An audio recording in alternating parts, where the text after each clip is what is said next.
Honestly, with everything else going on in this country, the last thing we need is to be watching Matt Hancock eat kangaroo testicles on national TV.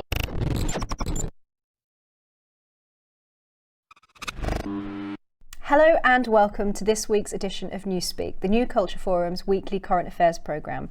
My name's Emma Webb and I'm your host, and this week I'm joined by Samantha Smith, the Conservative commentator and columnist, Stephen Balogh, who is an NCF member, as well as the editor of our forthcoming publication, Fighting Back. I'm joined this week, as always, by the Director of the New Culture Forum, Peter Whittle, and the Senior Fellow of the New Culture Forum, Philip Kiszely. So this week we're going to be talking about the new census results that have been much anticipated by all of us, that are finally in. We'll also be talking about the Atlantic's article calling for an amnesty over COVID and lockdown. And we'll be talking about Matt Hancock's decision to go on I'm a Celebrity, Get Me Out of Here. But before we dig into all of that, first I'm going to pass you over to Stephen, who's going to tell everybody a little bit more about this forthcoming publication. Yes, this forthcoming publication. So those of you who have been NCF members for a little while will know all about The Long March by Mark Sidwell. Brilliant book. If you haven't read it, I really recommend it. But in some senses, the next in the series is going to be this publication, Fighting Back. It's not a single author publication. It is a series of essays which have been put together springing from the spring conference that was on St George's Day, very fittingly, which had a theme of fighting back. And so why not call the book the same? I'm very excited to have been part of the project. I've been the editor of it, so therefore pulling together everyone's talks, some of them given just off the cuff, like David Starkey's, others very well formatted and thought about in advance, particularly from the academics amongst us. So what do we have? We have a set of essays from academics, historians, people in popular culture, from media,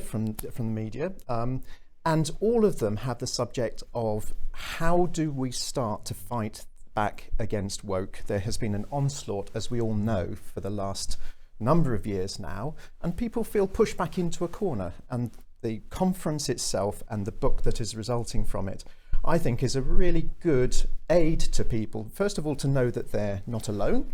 So the contributions from various people help them to know that there are plenty of people out there who desire to take pride in Western civilization and in British culture, and who want to join together and to know how they in their own everyday lives can start to make a difference. I think in fact, two of the contributors talked about Alexander Solzhenitsyn. I know Emma, you as one of the contributors talked about Alexander Solzhenitsyn, as did Konstantin Kisin, as a really important individual who said, in the very little things, however oppressed you are, always keep to the truth, never tell lies. And from that small principle, a very important principle, so many other things can come. So I really think that it will be attractive to anyone who is interested in matters of culture, in the culture wars, interested in the benefits to this day of Western civilization, despite its denigrators. And I think it is a way in which we at the NCF actually can also start to build on the long-standing various campaigns for the future. Because it really, it's interesting because it really does go to the heart of what we are, actually, doesn't it? I mean, you know, all the kind of comments we get to programs like this, 9 times out of 10, it's people saying things like, we're with you, we totally understand, but what do we do with that? So I think, you know, as you say there, I mean, actually, you've written, and in fact, you've contributed an essay haven't you, about the academic part of it. I wrote something on education, and for me it was really empowering to sit down and think, okay, we know what's wrong with everything because we talk about that all the time. What can we do about it? And I suppose more to the point, what's being done already that we can build on. And that for me was, I felt, if I sat down feeling a bit depressed, I finished the chapter feeling really buoyed. And I think that was the really important thing for me. I think as well, that within the sort of the conference itself, even though it wasn't something that was pre-planned in any way, because nobody knew what anybody else was going to say, there was this seamless flow between people's suggestions of what we might actually practically do. And I think a lot of people did leave that conference feeling this sort of atmosphere of positivity and actually feeling that in their own lives, you don't have to be someone who is high up in government to make a difference. So there are small things that people can do to resist this sort of wave of oppression and censorship. And I think that having that in a book that people can, as you were saying, basically have as a kind of companion that can provide advice on what people can do, and even if it's in a very small way, or if it's in their particular place of work or their particular sector, whether it's education or wherever they work, or even in their private and family lives, to help them to have those difficult conversations and to actually articulate the principles of how you do resist a lot of this stuff. And also, the most important thing, I think, is not to feel alone. Yes. Yeah, actually, not to feel alone. And the number of people we hear from who are saying exactly that, they feel reassured that other people are fighting on their behalf and that they can join in as well. And I think I was just going to say that I've not thought about the word companion as a way of describing the book until now. I think that's a brilliant way to put it. It's something that people can have with them. They can dip into it. And I think one of the things I want to say is that although I talked about it them being in essay form, it's not dry academic essays. We've tried to keep the vibrancy of the conference and the oral presentations in there, the characters of the contributors really strongly coming through. And so it's very heartfelt. And the chapters are fairly short and snappy as well, aren't they? Yes. I think one of the things about fighting back, and for me the book is really about speaking truth to lies and the lies of the dominant culture, which I think we'll touch upon today. But it's that pushback, that fight back is so important for morale. Yes. When and how can people get it, by the way? So the book is at the printers as we speak. When it appears, it'll be in a bright red cover, the same format as The Long March. Within 2 or 3 weeks. We'll have a launch before the end of November, if I mention the date of the 22nd of November. And the books will be available from the New Culture Forum on the website and so on. And also on Amazon, of course. On Amazon. Which is where most books are sold now. Yes. So we're really looking forward to it. We have a decent print run. We really want to run out and have to print some more. And we feel as if and we feel it could have a sort of contagion effect because it does feel personable and companionable. People could take it with them on their daily commute. Yes. So Hold let's it up on the tube. Let's get our teeth straight into these census results. The last one was obviously in 2011. We've been anticipating these results coming out for a very long time and talking about what they might have in store for us. So I've picked out a few of what I felt were the key statistics for us to discuss. So firstly, that in London particularly, 4 in 10 residents are now non-UK born. That as of 2021, there were 10 million foreign-born people in the United Kingdom. And that the population has increased by 2.5 million, but only 42.5% of that is a result of natural population growth, so deaths plus births, which means that 57.5% of that was due to migration. And the graphics that they had released into the press showed that the 4 top sort of proportions of groups were people from an Indian background, Polish background, Pakistani background, and Romanian. It's what's interesting, I would say, first of all, Emma, is that these results have been a long time coming out. I mean, the census was took place in March 21, of course, and usually the results are out by the following March, I think at the latest. But this one, they seem to be hanging around, they've been out dribs and drabs. I think there's still some of it still to come out. What I find most depressing actually in some ways, is that in fact this huge increase since the last census of I think it's 40% of the foreign-born population has come in that time. This is during the entire time that the Conservatives have been saying at every election they will bring migration down. It's like a slippery fish. They're just trying to hold on to it, but it's just completely getting away from them. And I think that is extraordinary. As you say, I think it's 1 in 6 people now born abroad in England and Wales.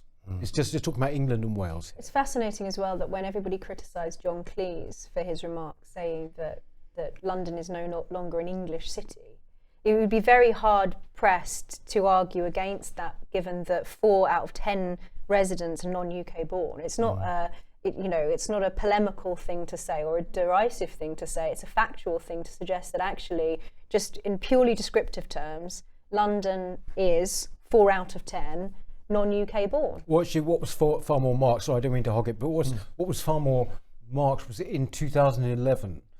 It was quite historic. In London, for the first time, it became minority white British for the first time, 45%.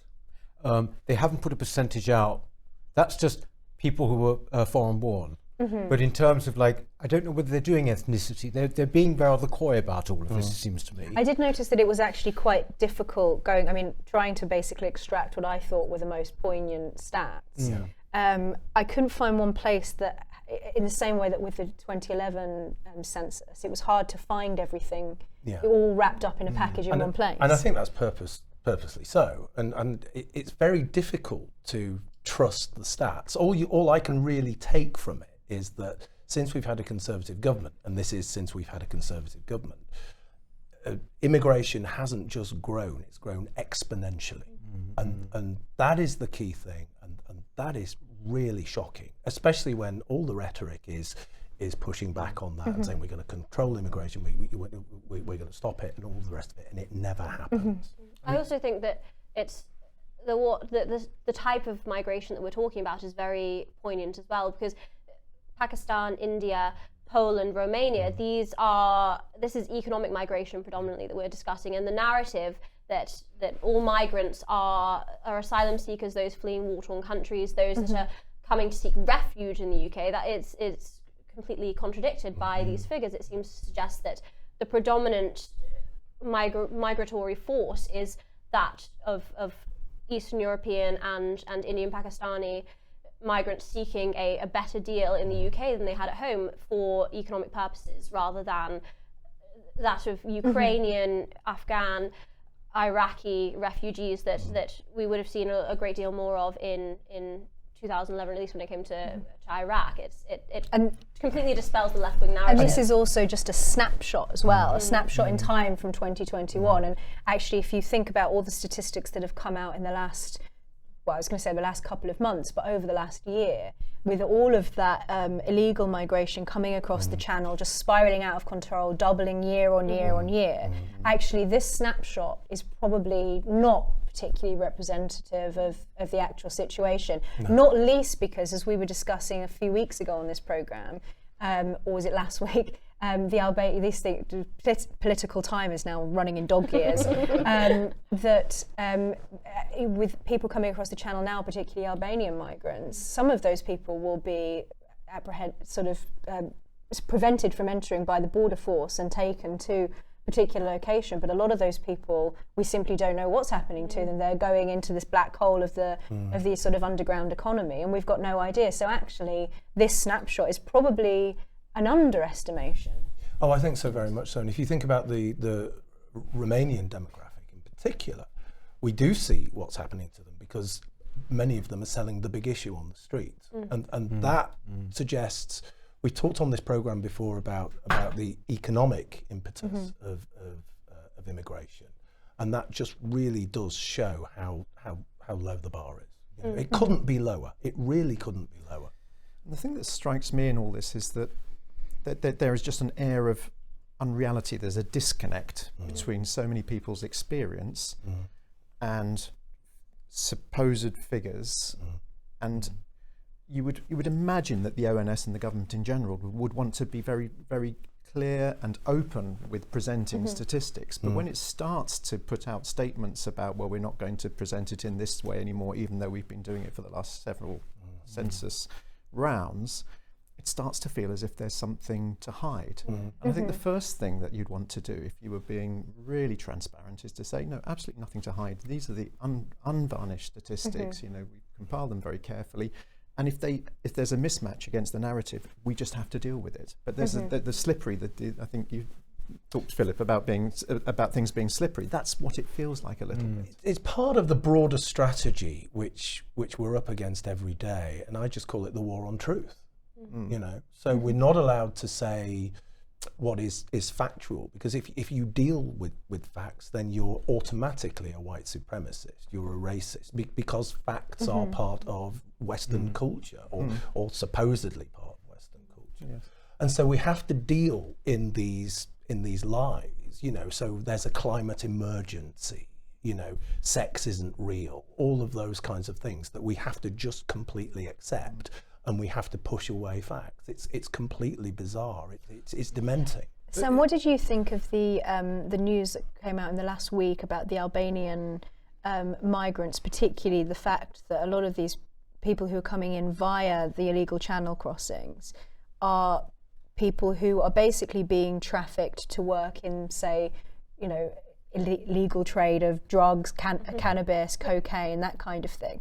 That the argument that actually there is, going back to the news that we saw this week about Suella Braverman calling it invasion, that actually there is a concerted effort on the part of Albanian criminal gangs to get people into the country to work in the black market, and that sort of humanitarian aspect of trying to prevent these channel crossings isn't getting a fair hearing, because everything has become so sort of febrile that nobody's allowed to discuss it without being accused of being far right. Well, I think that you're absolutely right that the nuance in the migration debate has been completely lost over the past several years. I think since Brexit, really, the concept of migration and the idea that uncontrolled borders could possibly be a bad thing has become a faux pas in civilized society. The idea that yes, criminal gangs are essentially committing cross-national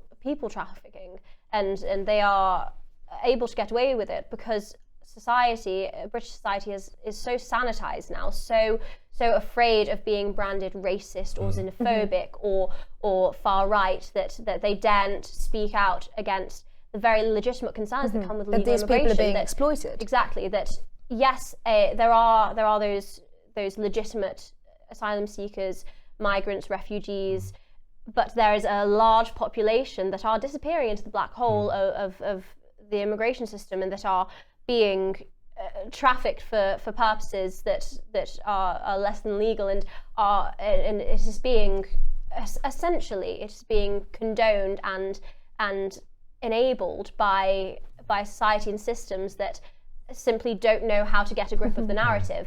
There's no sense of control over what is good immigration, what's bad immigration.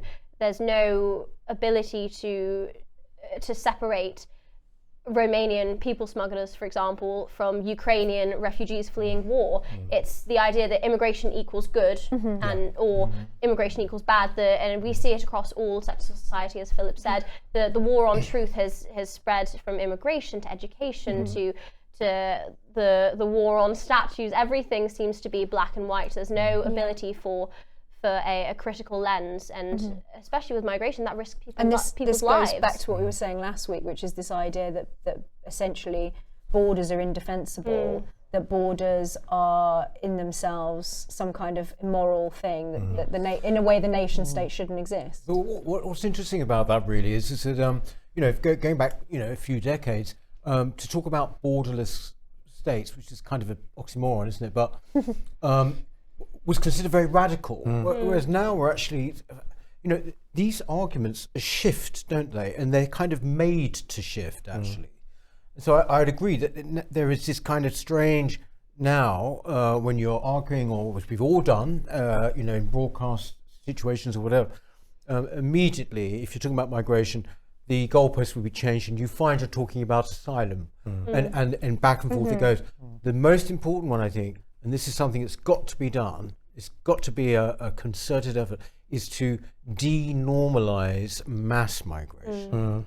That's nobody, I think, is actually against a form of migration. I mean, no one, it was 50,000 a year until mid-1990s. It's this idea that somehow if you're for it, then you're for 300,000 net. I wonder if in some ways it's because it's almost beyond the imagination. that because we've been so sort of swamped by mass migration since Tony Blair, that actually it's beyond the imagination that we might ever actually reduce numbers to the numbers that Suella says she would like. Yes, but that's I would say that I'd say been intentional. I'm not saying it's a conspiracy theory, but actually, there used to be an argument, we mustn't, this is not the new normal, this is like a sometime thing. In the early noughties this was. And here we are, and it's entirely normal, and it's almost never questioned. And I was just going to say, I think that the problem that is being raised by people like Suella Braverman isn't the level of migration, it's the type of migration. No one is arguing against skilled migration, for example. No one is arguing against asylum seekers and refugees.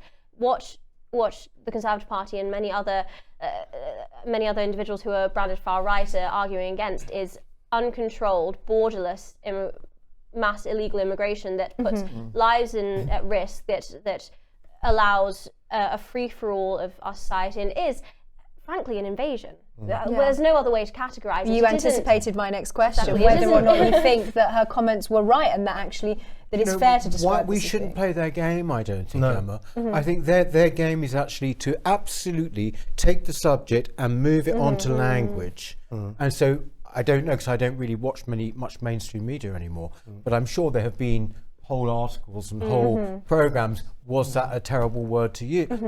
Actually, I don't know. Maybe it's factually correct, and if we come back to the stats, it's actually really helpful, because we've got 2% or over 2% of Albanian males over 40 crossing the channel. That constitutes an invasion by any definition of the word. 2% of the population. That's an army invading and going, as you say, into grey economies, black economies, and there is just no way of charting where they go. There's a distinction as well to be made. We always talk about the distinction that you made between the asylum seekers, genuine people who are fleeing war, and those who are economic migrants who are essentially masquerading as being asylum seekers because people will assume that if they're willing to make an illegal crossing, then they must be genuine asylum seekers. But then there's another distinction that we now have to make, which is this separate category of intentional illegal migration that is being directed and organised by international criminal gangs, ferrying people from one country through Europe to France in order to illegally enter our country. And that kind of concerted effort is in a whole camp of its own. You know, can I wanted to can I just say one thing before we forget it? You see, I know this sounds like a basic thing. You see, when you said they're into our country, you're entirely right to say that, but that kind of sentiment is unknown to the kind of people who basically champion this kind of migration. I'm not making a big deal. It's just very interesting to me. You talk quite rightly, like I would. You say into our country. In other words, it's a we have a country. A lot of the motivation behind people who absolutely support mass migration is not because they love migrants or want to help migrants, it's they want anything that chips away at us. Well, it's a home, isn't it? And I noticed this, so I tweeted something that got a surprising number of sort of pedants on Twitter going mad about it. And what was interesting to me was the number of people who were saying things about, well, it's not illegal entry. The entering part is not illegal. But whether we want to be pedantic about the way we use language and the way that the law currently stands, if somebody were entering your home, you would call that a legal entry. And a country has borders for a reason, because it's a home. And you wouldn't just, if somebody turned up in your house and you had no idea who they were, you wouldn't say that that wasn't a legal entry. It's a form of trespassing to come and intentionally bypass the system, and in the case of these Albanian criminal gangs, to do so with the sole intent of participating in criminal activity in that country. And I think it's so interesting that those on the supporting side for mass migration are so keen to find any way to subvert the definition of legal migration versus illegal. They're focusing so hard on the point of entry rather than the motivation behind it, that the core of this debate is entirely lost in the fact that the people that are entering this country, the people that we're discussing, so the Albanian, Romanian, Indian, Pakistani, Polish economic migrants, and those that are victims of people smugglers, they are entering under illegal purposes. They are entering to partake in criminal activity or to seek economic gain from our home, from our shores, from our country. It isn't about whether the way they enter is legal or not. It's about what they do once they get here, and that's what's being lost. It's also about the notion of the word we as well, and who we are, and our country defines who we are. That's one of the major things in terms of how we define who we are. It's the Roger Scruton thing, isn't it? You know, our nationhood is part of who we are. The people who want to dismantle that, deconstruct that, don't see the country as part of we. They see themselves in identitarian terms. So it all comes back down to that fight, that definition of who we are in terms of identity, and the country is being pulled all ways. Yes, and I think that's precisely the point that's in my mind to make as well, this we, and I'm going to come back to that in a second. I think one of the things we're finding, though, is that, as Philip Johnson wrote in the Telegraph today, we are signed up to international treaty obligations that as long as someone sets foot on the beach or whatever,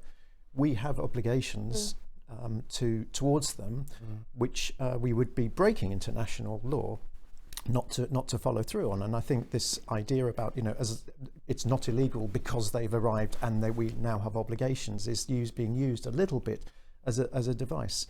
But to draw it back to the we, I live in a part of London which has every conceivable ethnicity, a part of London that has the greatest variety of ethnicities, and in the area where I happen to be, there is a shared we. There is a shared we, whether people have been present for generations or relatively recently. There is really a shared we. And that shared we includes a desire to be reasonable, a desire to be welcoming, a desire for broadening of experience and so on. And I think that reasonableness is being taken away by this I think black that's and key, whiteness. the idea of being reasonable and being respectful. If we're told that whether it's 40,000 or 80,000 or a million, no. But that's the point, isn't it, Peter? As long as they arrive, we have obligations to them. You can't be reasonable. Most people are reasonable, but the people who are making these disingenuous arguments are not reasonable. But can I just pick up on that word reasonable again, because it's really important. Young people are being told that to be reasonable is to be passive, right? And young people are being told, you'll know this, young people are being told to be activists. And that activist impulse is eating away at our notions, our historical notions of community. And that's really frightening to me. It really is. We're going to have to move on to the next. We could talk about this for the entire show, but don't worry, we will. I want us to have an opportunity to talk about this COVID amnesty story, because it's a fascinating article to read in the Atlantic, basically calling for what, in my interpretation, whether this is uncharitable or not, is that this article seemed to be calling for forgiveness of all of those who were on the right side of the lockdown COVID debates, but that those who were responsible for misinformation, apparently those people who happened to be right in the end happened to be right by luck, but we ought to forgive them because they had the best intentions, basically, which is a fascinating argument. So I just want to read you this quote from the article, see what you think of it. So this lady wrote, we have to put these fights aside and declare a pandemic amnesty. We can leave out the willful purveyors of actual misinformation while forgiving the hard calls that people had no choice but to make with imperfect knowledge. So forgive us, but don't forget them. Forgive us, but don't forgive them. Do you know what? You can almost smell the fear there, can't you? You know what I mean? There's going to be, oh my God, we need to start changing the narrative now. We need, it to be conciliatory. We need to, we need to be kind. It's just so interesting that this attitude of being conciliatory and being forgiving, but even in the conclusion itself excludes an entire category of people that were responsible for misinformation. And this lady was in favour of lockdown. She was in favour of vaccine mandates, I think. So we know who she's referring to when she talks about the people who are the actual purveyors of misinformation. And these misinformation that happened to be turn out to be true, but that was only by luck. That wasn't because they'd been investigating the facts more than anyone else. And this is always these kinds of people, especially in this country. They say two things simultaneously. Okay, first of all, they want to be kind and inclusive and all the rest of it. And by the same token, they hate Tories and they want to feed all Tories into a mincer. All at once. All of those things all together. When one of the examples this lady gave in her article about misinformation was in the US. We didn't have it here, but this idea that Americans, because of this misinformation, were about to inject bleach into their veins to cure themselves of COVID. But we know from experience that everything that was lumped into that same bracket included people who were concerned about mandatory vaccination and the ethics of it, people who were concerned about medical autonomy, people who questioned the World Health Organization, even though the World Health Organization did multiple U-turns at various points. And one of the things that she mentions as well is the varying efficacy of different vaccines. So the Johnson & Johnson vaccine versus the Moderna or Pfizer vaccine. And that's one of the examples that she gives of a genuine mistake that was with the best intentions. But those people who, from the very beginning, were, offering just a simply sceptical position about certain public health policies, were lumped into the misinformation bracket. So she could be referring to those people as much as the people who wanted to inject bleach into their veins. I mean, she's just some journalist, isn't she, right? This woman? I think she's an economist. Oh, right, whatever. I mean, the thing is that basically these people, right, managed to bring about an atmosphere of such toxicity that they shouldn't be let off the hook. I think that's the main thing. Because it reminded me actually rather of Brexit. Being a Brexiteer in London, essentially, there was nothing that couldn't be said, actually. I mean, do you remember the sheer kind of nastiness that was basically let flow? Older people, don't worry, older people voted for Brexit, they're dying off anyway. This kind of thing happened again with the lockdowns, pandemic. You saw these commentators getting on, and just particularly in America actually, full of hatred and anger for people who were even suggesting, wait a minute, this might not be the right way. What do you want to kill your grandmother? All of this stuff. You got that actually from the way that she actually set the scene at the beginning of her article, because she begins the very first paragraph. She talks about going on long walks with her family during the early days of the pandemic and making masks out of bandanas that turned out not to be useful anyway, but they didn't know any better at the time. And that they went on these walking trips, and that the family had hand gestures that they would use for each other to say if someone was walking on the path ahead. And I think she said her child, when encountering another child that came too close, would scream social distancing. And it's the same. I got the feeling from it that was the same as people who would snitch on their neighbours, and it would result in the neighbour losing their job or something like that. But it's someone having an illegal haircut. But it's the same thing. You can apply these things to everything we've been talking about. So you can apply this kind of thing. It's what Frank Furedi calls the culture of fear, isn't it? Yeah. And the flip side of that is the hatred that I was talking about before. So you can apply this to the climate emergency, yeah? You can apply this to the gender ideology stuff, because if we don't accept all of this stuff, that a man can be a woman and a woman can be a man, then there's going to, you're contributing to trans people dying tomorrow, now, here and now. And you can just apply it to any of the big narratives, and it's all the same thing. They're all structured in exactly the same way. And they're always talking about accountability, except their accountability for spreading what essentially became, a campaign of misinformation. I think that what they really want here is to avoid responsibility for the devastating fallout of their actions over a course of 2 years. And they've admitted that their information was not entirely correct. That's why I say you can smell the fear. That's why I say you can smell the fear in that. School outcomes have been shuttered for a decade. The excess death toll is in the tens of thousands. the impact on mental health, on the economy, on every aspect of society, Children on the global who can't stage. speak. Exactly. The fallout from the pandemic is going to be felt for decades, and what the Be Kind Brigade are really asking for is to not be held responsible for the fallout, because they didn't know at the time that this was going to happen. Although, let's be honest, they had theirs all was of the bad data information available. with the best intentions. Exactly. So is this a case of breathtaking lack of self-awareness, or is it willful?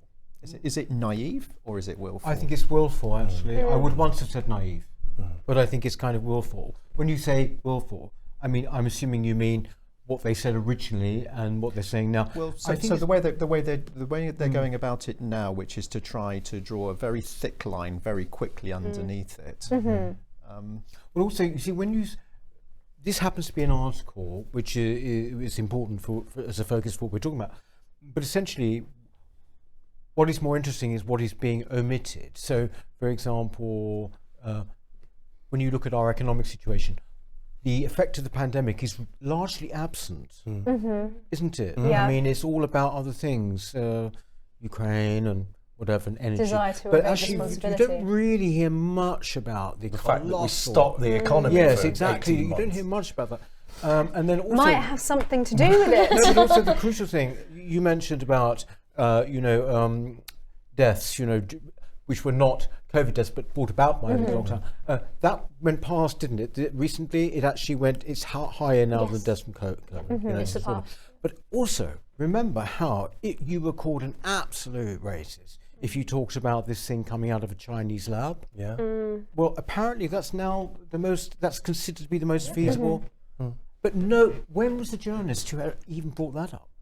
No journalist did. Well, Talk Radio had its page taken down on YouTube for contradicting the World Health Organization, but they turned out to be right, and the World Health Organization turned out to be wrong. But the online standards for misinformation were defined by what the public health authorities were saying, even though they later changed their mind about various things when more information became available. But this goes back to what you were saying about climate change, because it's this idea of the science, when actually a truly enlightened understanding of science is that science is a discussion that is ongoing, and conclusions change when new facts come out. You're not a climate change denier if you have a skeptical position on a certain fact, but because this anti-enlightenment position has been taken on so many things, we now have us basically being governed by the science.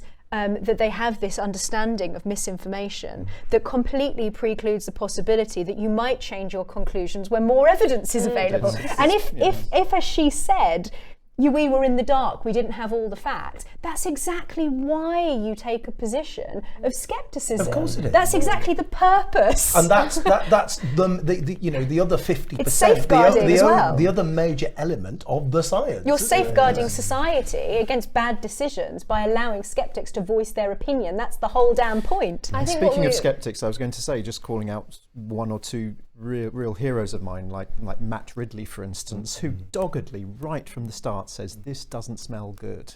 There's a closing in of ranks when it comes to the science and the scientists. You wrote a book, At the very least, yes. At the very least, he said we should be keeping an open mind. And he was vilified like the rest. Fortunately, he's untouchable, relatively speaking, these days, and was able to push through, and was one of the few people who and Peter Hitchens in the early days. Peter Hitchens as well. I think what I find absolutely breathtaking is that the very same people that were treating skeptics with such outstanding condescension, they, lockdown skeptics, those that question the data, that question the science behind lockdown and COVID policy, were treated like village idiots. Frankly, they were treated as less than. It was oh poor you dear, you don't quite understand how the real world works. Those very same people that looked down their noses on ordinary people for 2 years, that treated them with disdain and contempt and sought to control every aspect of their lives without any sort of recourse or accountability, and now turning to those very same people and asking for forgiveness. Yeah. How can you let bygones No, be not bygones? asking for forgiveness though, demanding it. Yeah. Mandatory forgiveness. These people don't ask. So and these people won't forgive. So the either. time to ask for forgiveness is when the accounting has been Yeah. done. So I can imagine one day They want to Truth and avoid the Reconciliation accounting being done. Commission, once everything's out in the open, and this must never happen again, and these processes are the ones that were trashed, and these are the failures to even think about the most elementary trade-offs, let alone the generational ones that we're talking about now. Once that's all done, then there is space, I think, for a sense of, okay, we need to rub along together. But the problem is, not Stephen, now. that won't happen. Well, so I'm Because, sceptical that it will happen. But that's what really should won't happen. That's So what should happen. while we're on the subject of accountability, and before we wrap everything up, brief thoughts on Matt Hancock going on "I'm a Celebrity, Get Me Out of Here" and saying that he can still keep up his constituency work because he'll have an emergency line to them if anything goes wrong. So he's sort of been eating bugs and whatnot. He can have an emergency constituency surgery. So what did you think about not just Matt Hancock's decision to do this, but this whole idea that, you know, that politicians are celebrities, that this idea that he was saying, I want, you know, we should show the human side. No one wants to see a human side. But wait a minute, Especially not Matt Hancock. already seen the We've human seen more side? of Matt Hancock's humanity than we'd ever like to see in our lives. Frankly, I couldn't care less about what goes on in the man's private life. I couldn't care less about what he does outside of Parliament. Beyond his constituency work and his job as an MP, what he does not matter, and this idea that MPs are celebrities seems to suggest that the public should care about his, you know, his own personal struggles and his journeys. No, what he's trying to do at the moment is claw back some sort of reputability and notoriety when he is clearly on his way to being deselected as his own and constituency. he tried as well to justify this by saying that it's so awful because it's so patronising in its own specific way, by basically arguing that this was a great way to reach the British public, because the British public, of course, all watches "I'm a Celebrity." They don't want him anywhere near them. And this that he was basically trying to make the argument that it isn't degrading or beneath them for politicians to take part in this kind of show.